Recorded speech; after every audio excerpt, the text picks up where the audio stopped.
Hi ಸ್ನೇಹಿತರೆ, ಎಲ್ಲರಿಗೂ ನಮಸ್ಕಾರ. ಸ್ನೇಹಿತರೆ, ಇವತ್ತು ಒಂದು ಭೀಮವರಂ ಸಂಬಂಧಪಟ್ಟ ಹುಂಜ ಮಾರಾಟ ಮಾಡಕತ್ತಾರ. ಇದು ಬಂದ್ಬಿಟ್ಟು ಪ್ಯೂರ್ ಭೀಮವರಂ ಅಂತ ಹೇಳಿದ್ದಾರೆ. ಇದ್ರ ಬಗ್ಗೆ ಹೇಳ್ತೀನಿ. ಅದಕ್ಕೆ ಮುಂಚೆ ನೀವೇನಾದರೂ ನಮ್ಮ ಯೂಟ್ಯೂಬ್ ಚಾನಲ್ನ ಮೊದಲ ಸಲ ನೋಡೋರಿದ್ದರೆ ದಯವಿಟ್ಟು ಸಬ್ಸ್ಕ್ರೈಬ್ ಮಾಡ್ಕೊಳ್ಳಿ ಹಾಗೂ ವಿಡಿಯೋಕ್ಕೆ ಒಂದು ಲೈಕ್ನ ಮಾಡಿ. ಸ್ನೇಹಿತರೆ, ಯಾವುದೇ ರೀತಿ ನಿಮ್ಮ ಕೋಳಿ ಹುಂಜ ಮಾರಬೇಕು ತಗೋಬೇಕಂದ್ರೆ ನಮ್ಮ ವಾಟ್ಸಪ್ ನಂಬರ್ಗೆ ಫೋಟೋ ಅಥವಾ ವಿಡಿಯೋ ಕಳಿಸಿ. ಬೇಗ ಮಾರಾಟ ಮಾಡಲು ನಾವು ಸಹಾಯ ಮಾಡುತ್ತೇವೆ. ಸ್ನೇಹಿತರೆ, ಇವತ್ತು ಒಂದು ಭೀಮವರಂ ಸಂಬಂಧಪಟ್ಟ ಹುಂಜ ಅದರ ಮಾರಾಟ ಮಾಡಕತ್ತಾರ. ನೋಡ್ಬೋದು ನೀವು. ಕಲರ್ ಬಂದುಬಿಟ್ಟು ಕಾಕಿ ನಮ್ಮಲ್ಲಿ.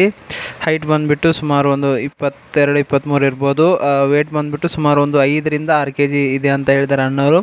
ಯಾರಿಗಾದರೂ ಬ್ರೀಡಿಂಗ್ ಬೇಕಿದ್ದರೆ ತೊಗೋಬೋದು ಅಂತ ಹೇಳ್ತಾರೆ ನೋಡ್ರಿ.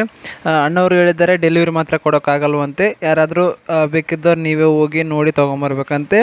ನಿಮಗೆ ವೀಡಿಯೋ ಕೂಡ ಅಣ್ಣವರು ಸೆಂಡ್ ಮಾಡ್ತಾರೆ. ಸರಿನಾ? ನಿಮಗೆ ಏನಾದರೂ ವೀಡಿಯೋ ಬೇಕಿದ್ದರೆ ವೀಡಿಯೋ ಸೆಂಡ್ ಮಾಡ್ತಾರೆ. ಅವರ ಮೊಬೈಲ್ ನಂಬರ್ ಬಂದುಬಿಟ್ಟು ಟೈಟಲ್ ಕೆಳಗಡೆ ಇರುತ್ತೆ. ಯಾರಾದರೂ ಬೇಕಿದ್ದವ್ರು ಕಾಲ್ ಮಾಡಿರಿ. ಇವ್ರ ಅಡ್ರೆಸ್ ಬಂದುಬಿಟ್ಟು ರಾಯಚೂರು ಜಿಲ್ಲೆ, ಊರು ಬಂದುಬಿಟ್ಟು ಬೈಲ್ಮಡ್ಚಡ ಗ್ರಾಮ. ಅಣ್ಣವ್ರ ಹೆಸರು ಬಂದುಬಿಟ್ಟು ಸ್ವಾಮಿ ಅಂತ. ಬೇಕಿದ್ದವ್ರು ಕಾಲ್ ಮಾಡಿರಿ ಅಣ್ಣವ್ರಿಗೆ.